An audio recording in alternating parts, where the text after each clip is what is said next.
அனைவருக்கும் வணக்கம். நியமம் தற்சார்பு அங்காடி பெரம்பலூர். நாம் எப்பயும் கழுகு மாதிரி இருக்கணுமா காக்கா மாதிரி இருக்கணுமா அப்படின்னு கேட்டோம்னா கழுகு மாதிரி இருக்கணும்னு தான் நம்ம சொல்லணும். ஏன் அப்படின்னா கழுகு மிக உயரமாக பறக்கக்கூடிய பறவை, இது எல்லாருக்கும் தெரியும். ஆனால் இந்த கழுகை வம்புழுக்கிற ஒரே பறவையும் காக்கா தானா. இதை நான் எங்கேயோ படிச்சிருக்கேன்னு வச்சுக்கோங்களேன்.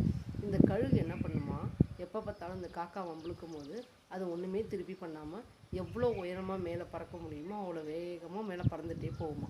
இந்த காக்கா அது பின்னாடியே போயிட்டு மூச்சு வாங்க திரும்பி கீழே வந்துடுமா.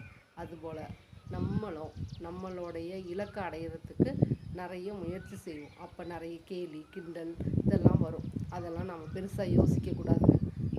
நம்மளால் முடிஞ்ச இலக்குக்கான வழிகளை பார்த்துக்கிட்டு நம்ம இந்த கழுகு மாதிரி எவ்வளோ உயரமாக போக முடியுமோ அவ்வளோ உயரமாக நாம் போகும்போது நம்ம இலக்கை நம்மளால் அடைய முடியும். இதுமாரி எல்லாருமே மனசில் வச்சுக்கிட்டு உங்களுக்கான இலக்கை நோக்கி நீங்கள் பறந்து மேலே போய்கிட்டே இருங்க. நன்றி, வணக்கம்.